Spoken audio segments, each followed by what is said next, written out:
જય શ્રી કૃષ્ણ સત્સંગ રસિકો, આપણી ચેનલ સત્સંગની મોજમાં આપ સૌનું હાર્દિક સ્વાગત છે. આત્મીય સત્સંગ રસિકો, 11 એટલે કે એકાદશીનું આપણા વૈદિક સનાતન ધર્મમાં ખૂબ જ મહત્વ છે. કેમ કે આ એકાદશીનું વ્રત વિષ્ણુ ભગવાનને પ્રસન્ન કરનારું વ્રત છે, જે આપણે જાણીએ છીએ. તેથી વિડીયોને વધુ ન લંબાવતા આ વિડીયોમાં આપણે ભવિષ્યોત્તર પુરાણમાં કહેલું ષટતિલા એકાદશીના વ્રતની કથા, વિધિ અને મહાત્મ્ય સાથે મળી અને શ્રવણ કરશું. વિડીયો આપને જરૂર પસંદ આવશે તો વિડીયોને લાઈક કરી શેર કરશો, કોમેન્ટ કરી જણાવશો વિડીયો કેવો લાગ્યો તે. આત્મીય સત્સંગ રસિકો, પુલત્સ ઋષિને દાલ્ભ્ય ઋષિ બોલ્યા કે મૃત્યુલોક પામીને જે પ્રાણીઓ બ્રહ્મહત્યાદિ પાપો કરે છે, પરદ્રવ્ય હરે છે અને પર પીડક થાય છે, છતાં તેઓ નરકમાં કેમ નથી પડતા? અનાયાસથી અને અલ્પ પ્રયાસથી પાપનું શમન થાય એવું હે બ્રહ્મન, મને વ્રત કહો. પુલત્સ ઋષિ બોલ્યા, હે મહાભાગ, તમે અત્યંત ઉત્તમ પ્રશ્ન પૂછ્યો છે. તેનો ઉત્તર ગુહ્ય અને દુર્લભ છે. બ્રહ્મા, વિષ્ણુ, ઇન્દ્ર આદિ દેવોએ પણ જે કોઈને કહ્યું નથી એ વ્રત હે દ્વિજોત્તમ તમારા પૂછવાથી તમને કહું છું. સાંભળો. પોષ માસમાં જે દિવસે પુષ્ય નક્ષત્ર હોય એ દિવસે સ્નાન કરી પવિત્ર અને જીતેન્દ્રિય થઈ કામ, ક્રોધ, અભિમાન, ઈર્ષ્યા, લોભ અને પૈશુન્ય વર્જિત કરીને ભગવાન વિષ્ણુનું સ્મરણ કરી પાદ પ્રક્ષાલન કરી ગોમય એકઠું કરવું એટલે કે છાણ એકઠું કરવું, તેમાં તલ અને કપાસ ભેળવી પિંડ તૈયાર કરવા. પછી પોષ કૃષ્ણ પક્ષમાં જ્યારે પૂર્વષાઢા અથવા મૂળ નક્ષત્ર હોય ત્યારે સ્વસ્થ રહી 108 વાર એ પિંડનો હોમ કરવો અને એકાદશીના વ્રતનો નિયમ લેવો. હવે એનું પુણ્યમય વિધાન સાંભળો. સ્નાન કરી શુચિ અવસ્થામાં એકાદશીના દિવસે ભગવાન કૃષ્ણના નામનું કીર્તન અને પૂજા કરી એ દિવસે ઉપવાસ કરવો. રાત્રિમાં જાગરણ કરવું અને હોમ કરવું. બીજે દિવસે પણ ભગવાન હરિનું પૂજન કરવું.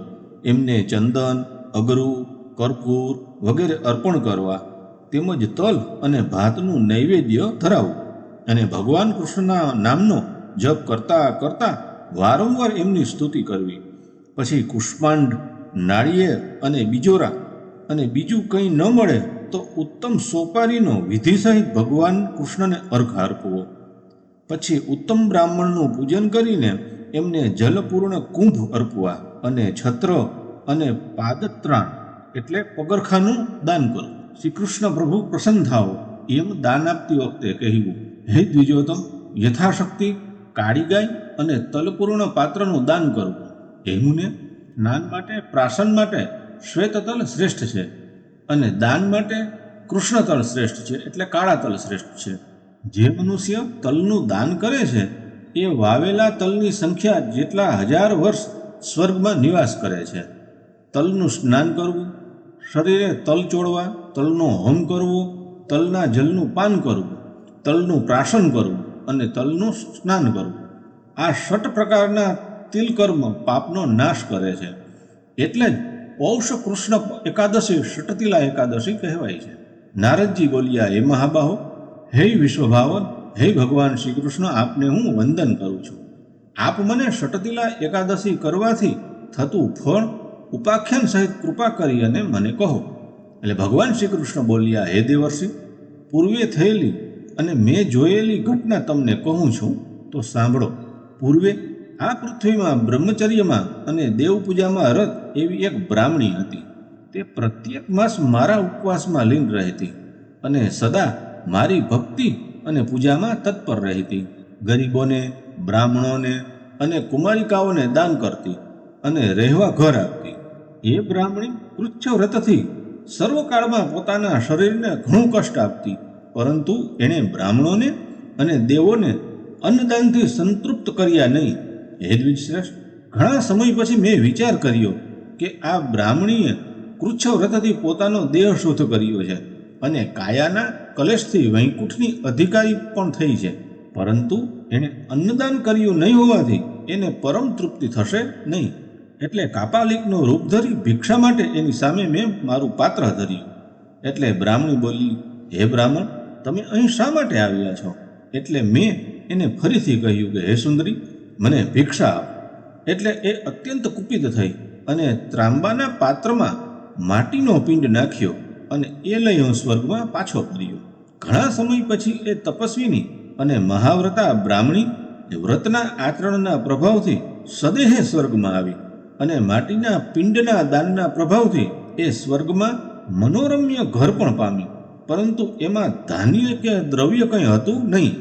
આથી એ ઘરમાં પ્રવેશી ત્યારે એણે ઘરમાં કંઈ જોયું નહીં, એટલે એ ઘરમાંથી બહાર નીકળી ગઈ અને મારી પાસે આવી અત્યંત ક્રોધથી કહેવા લાગી, હે દેવદેવેશ, મેં અનેક વ્રત કૃત અને ઉપવાસથી હે સર્વલોકના ભાવન દેવ, મેં આપની આરાધના કરી છે, છતાં મારા અહીંના ઘરમાં તો કંઈ જોવામાં આવતું નથી. ત્યારે મેં એને કહ્યું કે હે સુંદરી, તું ઘરે પાછી જા, ત્યાં તને જોવા માટે કુતૂહલથી અલૌકિક રૂપવાળી દેવાંગનાઓ આવશે. જ્યાં સુધી તેઓ ષટતિલા એકાદશીનું વ્રત ના કહે ત્યાં સુધી તું દ્વાર ઉઘાડતી નહીં. પછી એ બ્રાહ્મણી પોતાના ઘરે ગઈ. ત્યારે હે નારદ, દેવાંગનાઓ ત્યાં આવી અને કહેવા લાગી, હે સુભાષને, તું દ્વાર ઉઘાડ, અમે તને જોવા આવ્યા છીએ. એ બ્રાહ્મણી બોલી, હે દેવીઓ, સાચે સાચ તમે મને જોવા આવ્યા હો તો મને ષટતિલા એકાદશીનું વ્રત કહો, તો જ હું દ્વાર ઉઘાડીશ, નહીં તો દ્વાર ઉઘાડીશ નહીં. આ સાંભળી વ્રત કહેવા કોઈ તૈયાર થયું નહીં, પરંતુ એક દેવાંગના તૈયાર થઈ, કારણ કે એણે એ માનુષી નારીને જોઈ હતી. પછી એ બ્રાહ્મણીએ દ્વાર ખોલ્યું. ત્યારે દેવાંગનાઓએ ઘરની અંદર આવી અને જોયું કે એ દેવાંગના ગાંધર્વી, અસુરી કે પન્નગી ન હતી, પરંતુ મર્ત્ય લોકની સ્ત્રી જેવી જ એ સ્ત્રી હતી. પછી દેવીઓના ઉપદેશ પ્રમાણે એણે ભોગ અને મોક્ષ આપનારી ષટતિલા એકાદશીનું વ્રત કર્યું. એ વ્રતના પ્રભાવથી એ બ્રાહ્મણીના ઘરમાં ધન, ધાન્ય, વસ્ત્ર, સુવર્ણ, રજત વગેરેની ઘણી સમૃદ્ધિ થઈ અને પોતે પણ રૂપ, ગુણ અને પ્રભાવથી પ્રકાશિત થઈ સુંદરી થઈ. જે મનુષ્યો અત્યંત તૃષ્ણા અને દ્રવ્ય લોભનો ત્યાગ કરી અને ષટતિલા એકાદશીનું વ્રત કરે છે અને ઉપવાસી રહી યથાશક્તિ તલ અને વસ્ત્રનું દાન કરે છે, એ જન્મો જન્મ આરોગ્ય પામે છે. એને કદાપી દુઃખ, દારિદ્ર્ય કે દૌર્ભાગ્ય આવતું નથી. હે નારદ, જે મનુષ્ય વિધિ સહિત તલનું દાન કરે છે એ સર્વે પાપોમાંથી મુક્ત થાય છે, એને કોઈ અનર્થ થતો નથી અને અત્યંત પરિશ્રમ પણ કરવો પડતો નથી. એ દિવસે વિધિ સહિત કરેલું તલનું દાન સર્વે પાપોનો નાશ કરે છે. આત્મીય સત્સંગ રસિકો, આ પ્રમાણે ભવિષ્યોત્તર પુરાણમાં કહેલું ષટતિલા એકાદશીના વ્રતનું મહાત્મ્ય આપણે સાથે મળી અને શ્રવણ કર્યું. વિડીયો આપને જરૂર પસંદ આવ્યો હશે તો વિડીયોને લાઈક કરશો, અન્ય સત્સંગીઓને શેર કરશો. ચેનલને સબસ્ક્રાઈબ ન કરી હોય કે ચેનલ પર નવા હો તો ચેનલને સબસ્ક્રાઈબ કરશો. ફરી મળીએ નવા વિડીયો સાથે. ત્યાં સુધી સૌને જય શ્રી કૃષ્ણ.